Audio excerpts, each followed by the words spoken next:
del reino de Dios.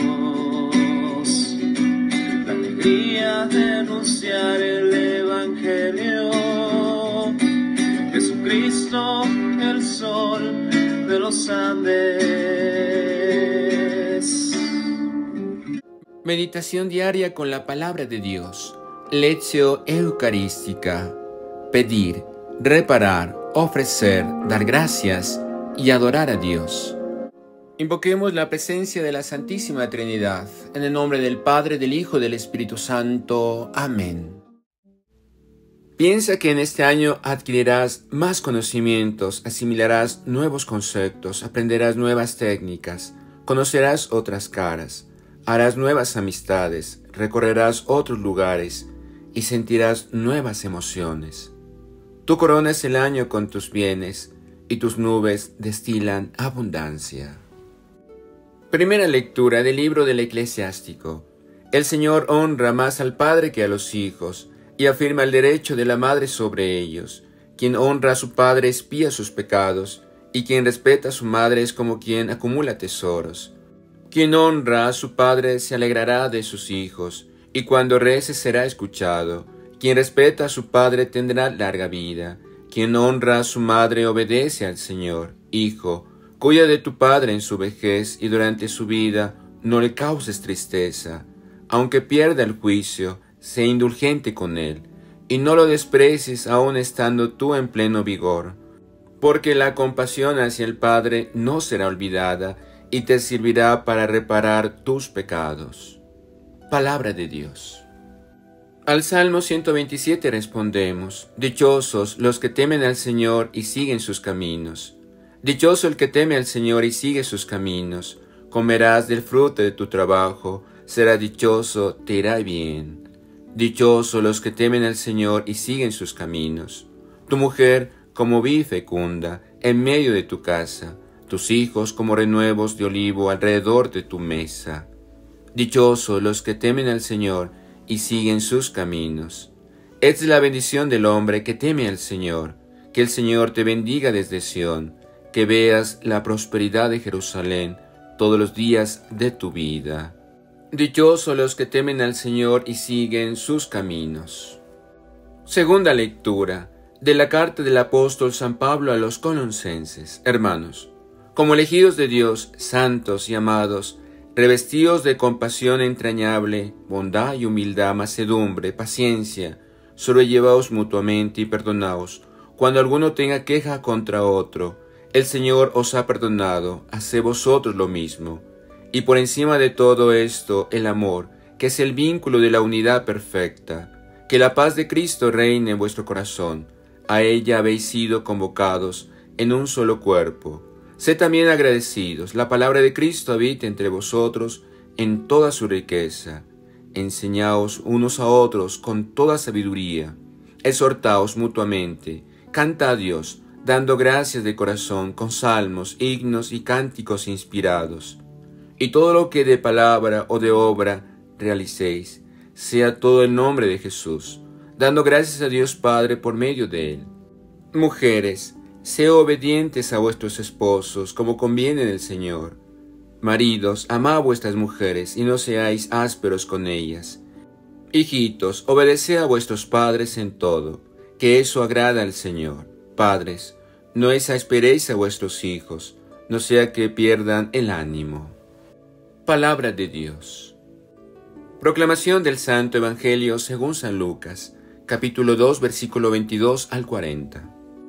Cuando se cumplieron los días de su purificación según la ley de Moisés, lo llevaron a Jerusalén para presentarlo al Señor de acuerdo con lo escrito en la ley del Señor.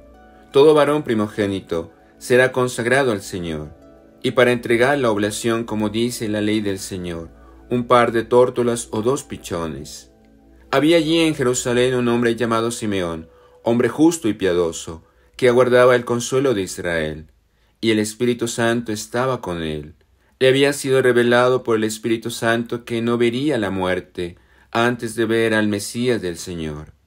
Impulsado por el Espíritu, fue al templo, y cuando entraban con el niño Jesús, sus padres para cumplir con él lo acostumbrado según la ley, Simeón lo tomó en brazos y bendijo a Dios diciendo: Ahora, Señor, según tu promesa, puedes dejar a tu siervo irse en paz, porque mis ojos han visto a tu Salvador, a quien has presentado ante todos los pueblos, luz para alumbrar a las naciones y gloria de tu pueblo Israel. Su padre y su madre estaban admirados por lo que se decía del niño. Simeón los bendijo y dijo a María, su madre: Este ha sido puesto para que muchos en Israel caigan y se levanten, y será como un signo de contradicción, y a ti misma una espada te traspasará el alma, para que pongan de manifiesto los pensamientos de muchos corazones. Había también una profetisa Ana, hija de Fanuel de la tribu de Aser, ya muy avanzada en años. De joven había vivido 7 años casada, y luego viuda hasta los 84 años. No se apartaba del templo, sirviendo a Dios con ayunos y oraciones noche y día. Presentándose en aquel momento, alababa también a Dios y hablaba del niño a todos los que aguardaban la liberación de Israel. Y cuando se cumplieron todo lo que prescribía la ley del Señor, se volvieron a Galilea, a su ciudad de Nazaret. El niño por su parte iba creciendo y robusteciéndose, lleno de sabiduría, y la gracia de Dios estaba con él. Palabra del Señor. Gloria a ti, Señor Jesús. ¿Qué tal, queridos hermanos? Recordemos siempre hacer todas nuestras obras por amor de Dios, o amor en Dei. Trabajemos por construir el reino de Dios amando, con el corazón de Jesús, y sirviendo a nuestros hermanos con alegría, generosidad y sacrificio. Meditemos. La tradición litúrgica reserva este primer domingo después de Navidad a la Sagrada Familia Nazaret. El tiempo de Nazaret es un tiempo de silencio oculto que deja en lo recóndito de esta ciudad de Galilea, desconocida hasta que ese nombre aparece por primera vez en el relato de la Anunciación de San Lucas y en el Evangelio de hoy, una carga muy peculiar de intimidades profundas. Es ahí donde Jesús se hace hombre, también donde su personalidad psicológica se cincela en las tradiciones de su pueblo y donde madura un proyecto que un día debe llevar a cabo. Sabemos que históricamente quedan muchas cosas por explicar. Es un secreto que guarda Nazaret, como los vigilantes. Nazaret viene del verbo nazar, que significa vigilar o florecer. El nombre de Nazaret sería flor o vigilante. En todo caso, Nazaret, hoy y siempre, es una sorpresa, porque es una llamada eterna a escuchar la voz de Dios y a responder como lo hizo María. La primera lectura de este domingo está tomada del Ben Sirá, o libro del eclesiástico. Tener un padre y una madre es como un tesoro, decía la sabiduría antigua, porque sin padre o sin madre no se puede ser persona. Por eso Dios, a pesar de que lo confesamos como omnipotente y todopoderoso, no se encarnó, no se acercó a nosotros sin ser hijo de una madre, y también aprendió a tener un padre.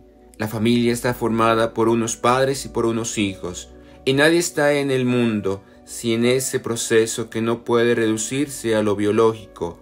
No tenemos otra manera de venir al mundo, de crecer, de madurar, y ello forma parte del misterio de la creación de Dios. Por eso, el misterio de ser padres no puede quedar reducido solamente a lo biológico. Eso es lo más fácil y a veces instintivo. Ser padres porque se tienen hijos es un misterio de vida que los creyentes sabemos que está en las manos de Dios. Como el relato del Evangelio de San Lucas estará centrado en la respuesta de Jesús a las cosas de mi Padre, se ha tenido en cuenta el elogio del Padre humano de Jesús, que no es otro que San José, tal como se le conocía perfectamente en Nazaret, aunque Jesús, o Lucas más bien, ha querido decir que el Padre de Jesús es otro. No se quiere pasar por alto el papel del Padre humano que tuvo Jesús en Nazaret. Incluso, la arqueología nos muestra esa casa de José, donde se llevó a María, donde Jesús vivió con ellos hasta que, contando como unos 30 años, abandonó su hogar para dedicarse a la predicación del reino de Dios, donde posteriormente se reúne una comunidad judeo-cristiana para vivir sus experiencias religiosas. En la segunda lectura de la carta de San Pablo a los Colosenses, nos muestra los valores de una familia cristiana. La lectura, pues, se identifica en gran parte como un código ético y doméstico, como nos habla del comportamiento de los cristianos entre sí, en la comunidad, lo que se pide para la comunidad cristiana: misericordia, bondad, humildad, mansedumbre, paciencia, para los que forman el cuerpo de Cristo. Son valores que sin mayor trascendencia deben ser la constante de los que han sido llamados a ser cristianos. Son valores de una ética que tampoco se puede decir que se quede en lo humano. No es eso lo que se puede pedir a nivel social. Aquí hay algo más que los cristianos deben saber aportar desde esa vocación radical de su vida. La misericordia no es propio de la ética humana, sino religiosa. Es posible que en algunas escuelas filosóficas se hayan pedido cosas como estas, pero el autor de Colosenses está hablando a cristianos y trata de modificar o radicalizar lo que los cristianos deben vivir entre sí. De ello se deben revestir. Y ese revestirse es a imagen de Jesucristo, porque nosotros imitamos a aquel que vino a sembrar la semilla del amor, de la paz, de la unidad y de la santidad. Y el segundo momento de la carta de San Pablo a los Colosenses son los valores domésticos, donde el orden establecido siempre será el hombre como la cabeza del hogar, como padre y como esposo, imitando fielmente a San José, hombre justo y santo, donde el hombre cristiano debe dirigir su hogar, su familia, siempre en santidad y en sabiduría. Y la mujer como esposa debe ser siempre obediente a las directrices del amor de Dios, como lo haría la Virgen María. Por eso María es elogiada diciéndole que ella es bienaventurada entre todas las mujeres. Toda mujer cristiana que se respete debe seguir el ejemplo de María Santísima, debe buscar su santificación y debe santificar su hogar, su familia. Mujer virtuosa, ¿quién la hallará? Porque su estima sobrepasa largamente a las piedras preciosas. Nos recuerda el libro del Eclesiástico. Y en ese orden también los hijos deben cumplir el cuarto mandamiento: honrarás padre y madre. Como lo hizo Jesús, obedeció a sus padres en todo. El Evangelio de hoy en su conjunto es toda una historia familiar con la que San Lucas cierra lo que se conoce como el Evangelio de la infancia, aunque queda el último episodio en Jerusalén. La intencionalidad de esta lectura para la liturgia de hoy es manifiesta, quizás por lo que se afirma de que cumplieron todo lo que prescribía la ley del Señor. Es una familia que quiere ser fiel a Dios, y en aquella mentalidad la fidelidad a Dios se manifestaba precisamente en el cumplimiento de todo aquello que exigía la ley del Señor. De hecho, el texto podría reducirse a los primeros versículos y al final de este conjunto. Por tanto, habría que incidir en el sentido de la vida familiar de una familia judía piadosa, probablemente de educación farisea, que era lo común, que no se sale de la norma tradicional y religiosa. No es este un matiz a olvidar, porque deberíamos aproximarnos siempre a la figura de Jesús desde la normalidad de una vida en el judaísmo de la época, en la normalidad del trabajo y de la vivencia familiar. Bien es verdad que San Lucas concluye su relato con una expresión que va más allá de lo que es vivir normalmente. El niño crecía en sabiduría, Sofía, y gracia, Haris. Hay mucha intencionalidad en esto por parte del redactor del Evangelio, porque si bien quería presentar el marco normal de una vida de crecimiento de un niño en una familia religiosa, y por otra parte estaba señalando la misión que este niño iba a tener en la trascendencia del pueblo de Israel y de la salvación de la humanidad. Pero en la semiótica de todo esto vemos que el relato de la familia se convierte en una propuesta de fidelidad y cumplimiento, aunque con voces proféticas detrás, como la de Simeón y Ana, que están poniendo de manifiesto que este niño está destinado a algo más que ser un judío cumplidor de la ley. Este hombre de Dios vive de la esperanza de algo más que todo eso, y así logra lo que su esperanza le dictan: ve la luz que alumbrará a todas las naciones, el canto de Simeón. Y no deja lugar a dudas, ya que los cantos de estos capítulos de Lucas desempeñan un papel primordial, y así el caso también del Magnífica y el Benedictus, y de la misma manera que la profeta Ana, cuando la profecía estaba muerta en Israel desde hacía siglos, y una mujer además no lo olvidemos, anuncia cosas nuevas de este niño, en una familia, que no se pueden reducir solamente en ser fieles a la ley del Señor, sino a la voluntad salvadora de Dios. Aquí se está anunciando algo inaudito, que sin embargo crece y se experimenta en la normalidad de una familia religiosa y fiel a Dios. Oremos juntos. Señor Jesús, haz mi corazón semejante al tuyo. Reparemos. Te pido perdón, Señor, por tantas ofensas y pecados que hemos cometido. Pecados que han ofendido a Dios. Perdón, Señor.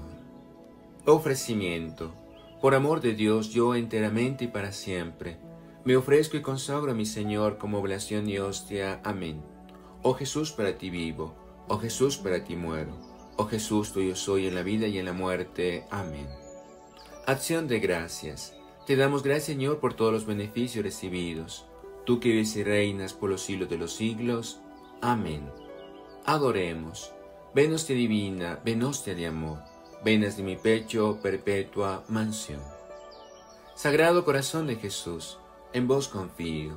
Dulcísimo corazón de María, sé la salvación del alma mía. Venerable Padre Julio María Matubelle, ruega por nosotros y por nuestra nación.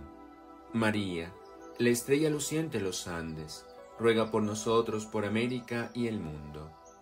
Y la bendición de Dios Todopoderoso, Padre, Hijo y Espíritu Santo, descienda sobre nosotros y permanezca para siempre. Amén. Recuerda que tu like nos ayuda a seguir creciendo, pero sobre todo el compartir con más personas nos permite seguir anunciando el Evangelio. Suscríbete a nuestro canal. Compartir también es evangelizar.